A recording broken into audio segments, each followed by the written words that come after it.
بسم الله الرحمن الرحيم. السلام عليكم. في هاد لا فيديو غنشوفو لا cinétique des systèmes chimiques غادي تعطينا l'expression ديال la vitesse dans une réaction donnée. خصنا نفرقو ما بين la vitesse de formation و la vitesse de disparition ديال un constituant AI.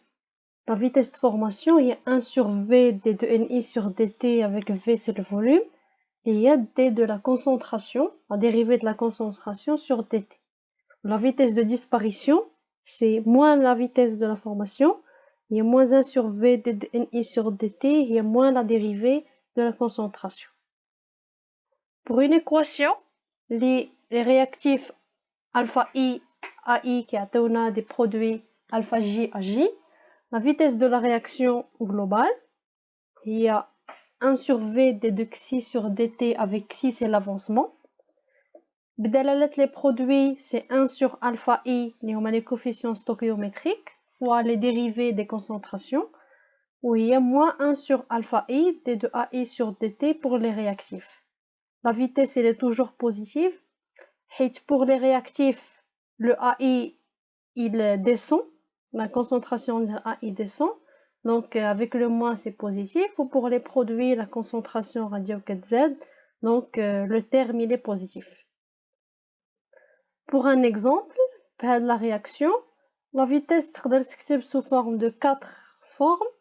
Donc, il y a moins la dérivée de la concentration S2O8 de moins. C'est moins 1 sur 2 la dérivée de I- sur dt. Il y a la dérivée de I2 sur dt, 1 sur 2 la dérivée de la concentration de SO4-.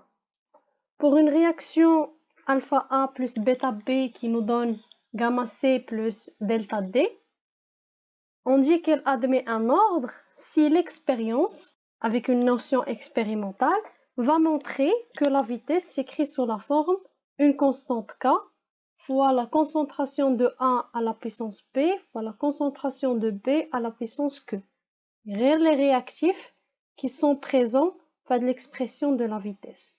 Donc, dans ce cas, si l'expérience montre l'expression de la vitesse, on dit que K est le coefficient de vitesse ou la constante de vitesse de la réaction. Le P, c'est l'ordre du réactif A. Le Q, c'est l'ordre du réactif B. Ou P plus Q, la somme des ordres partiels, c'est l'ordre global de la réaction. Dans des cas, on a une dégénérescence d'ordre. Si on choisit les conditions initiales telles que la concentration initiale d'L A sur le coefficient stoichiométrique alpha très petit بالنسبة la concentration initiale de B sur le bêta, غادي نلاحظوا بلي بحال الا لو بي ما كينقصش تيلمون عندي كتير داك البي كو جزء صغير منه كيتفاعل مع لو ا وكيبقى شايط بزاف من البي. يعني بحال الا عندنا la concentration de B flottant va être toujours égale à la concentration initiale. بحال الا ما كتبدلش بحال الا ما كنقصش. Donc هاد la concentration de B puisqu'elle est une constante غتدخل مع le K وغتعطيني une nouvelle constante اللي كتسمى K apparente اللي هي K fois B0 اللي هي la concentration initiale de B. Donc la vitesse غتكتب على شكل K apparente fois la concentration de A à la puissance P. وهاد le P غيولي هو le nouveau ordre global ديال l'équation. فهاد le terme ديال la vitesse فهاد l'expression ما كيبانش لينا le B. Donc dans ce cas on dit qu'il y a dégénérescence de l'ordre par rapport à B. Les facteurs cinétiques qui vont influencer la vitesse هما la concentration puisque la vitesse s'écrit sous forme ديال les concentrations. Donc la vitesse va diminuer au fur et à mesure de l'avancement de la réaction puisque les concentrations des réactifs vont diminuer. Également la température, et selon la loi d'Arrhenius, le K, la constante de la réaction, s'écrit sous forme A, la constante d'Arrhenius, exponentielle moins EA sur RT. Le T est la température. Donc EA, c'est l'énergie d'activation. Il y a assez d'énergie à fournir au réactif pour que la réaction s'effectue. باش نبداو la réaction. Ou le troisième facteur qui va influencer la vitesse, c'est le catalyseur qui va augmenter la vitesse حيت غيحفز ليا هذوك les réactifs. Pour intégrer la loi de vitesse, et qui nous fait les dérivés, on va considérer une dégénérescence par rapport à B et à C. Donc seulement l'expression de A est la vitesse, qui est moins 1 sur alpha d de A sur dt, égale également à K apparente fois la concentration de A à la puissance P. On a une dégénérescence de B et de C. Pour un P égale à 0, donc l'ordre 0 par rapport à A, j'aurai moins 1 sur alpha d de A sur dt égale à K apparente. Donc d de A moins alpha K apparente dt. Je vais intégrer A de t moins A0 moins alpha K apparente fois t. Donc finalement A de t c'est A0 moins alpha K apparente t. Il agit la concentration par rapport au temps. J'aurai une pente moins alpha K apparente. فاش غنحسب هاد la pente نقدر نلقى le K apparent ديالي sachant que le alpha هو le coefficient stoichiométrique ديال A. Pour le P égale à 1, d'ordre 1, ln de A de t sur A0 égale à moins alpha K apparente fois t. Donc A de t c'est A0 exponentielle moins alpha kt, ou ln de A de t égale ln A0 moins alpha K apparente fois t. Dans le cas, on ln de A de t en fonction de t, et également une droite avec une pente moins alpha K apparente, K apparente.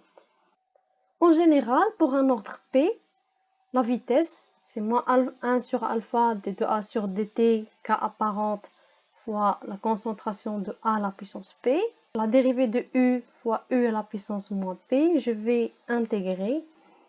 La notion du temps de demi-réaction, c'est le temps nécessaire pour consommer la moitié du réactif limitant. Pour une réaction d'ordre 0, où il a le réactif limitant ou le A, avec bien sûr une dégénération de B et des autres réactifs, puisque à T égale à T1,5 le temps de demi-réaction, j'aurai une consommation de la moitié d'IL A, donc A0 sur 2, et donc T1,5 c'est la concentration initiale de A0 sur 2 alpha K apparente. Au fait le cas, le temps T1,5 va dépendre des concentrations initiales. Par contre, pour une réaction d'ordre 1, j'aurai A de T1,5 et A0 sur 2 égale à A0 exponentielle moins alpha K apparente fois T1,5. Donc T1,5 c'est ln de 2 sur alpha K apparente. Au fait le cas, le temps ne va pas dépendre des concentrations initiales. Quelle que soit la concentration initiale d'ILA, le temps de demi-réaction est le même. Parfois, on rencontre des réactions qui sont plus complexes que alpha A plus bêta B qui atteignent gamma C plus delta D. Des réactions qui sont plus complexes, par le cas des réactions parallèles. Qui connaissent un réactif A réactionne en même temps B et C avec des vitesses qui sont différentes. V1 est moins D de A sur dt égale à K1 fois la concentration de A, ou A qui atteint C avec une vitesse V2. À partir de ces expressions, j'aurai la concentration de A, la concentration de B et la concentration de C. Je vous laisse le soin de les expressions, de les démonstrations. Pour les réactions opposées, le A qui atteint B et en même temps le B qui atteint le A, avec une portion, avec une vitesse différente, le V1 et le V-1. Également, je vais faire la dérivée globale, la réaction Lola ou la réaction Tenia. J'aurai une équation différentielle. Avec le tableau, je vais résoudre où je trouverai l'expression de A et de B. Et j'aurai également un rapport d'IL K1 sur K-1, les coefficients et constantes d'IL les deux réactions.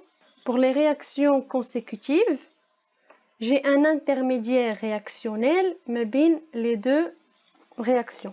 Donc A qui atteint I, ou l'intermédiaire qui atteint le B. Donc, avec le V1 et le V2 et leur expression en fonction de K1 et de K2, j'ai la concentration de A, la concentration de I globale, la réaction 1 ou la réaction 2 et également la concentration de B. Dans le dernier cas, il a le K2 qui est très supérieur à K1, donc la vitesse 2 très supérieure à V1.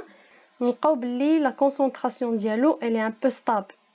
Donc la dérivée de la concentration de I par rapport à T, elle est nulle. L'approximation de l'état quasi-stationnaire qui dit que pour tout intermédiaire réactionnel très réactif, d de I sur dt égale à 0. Généralisation, si une étape lente, l'étape Lola, est suivie de réactions rapides, la vitesse globale de la réaction est celle de l'étape lente, dite étape limitante. On va dire l'approximation de l'étape cinétiquement lente. L'approximation de l'état quasi-stationnaire ou l'approximation de l'étape cinétiquement lente, on va dire la notion des mécanismes réactionnels.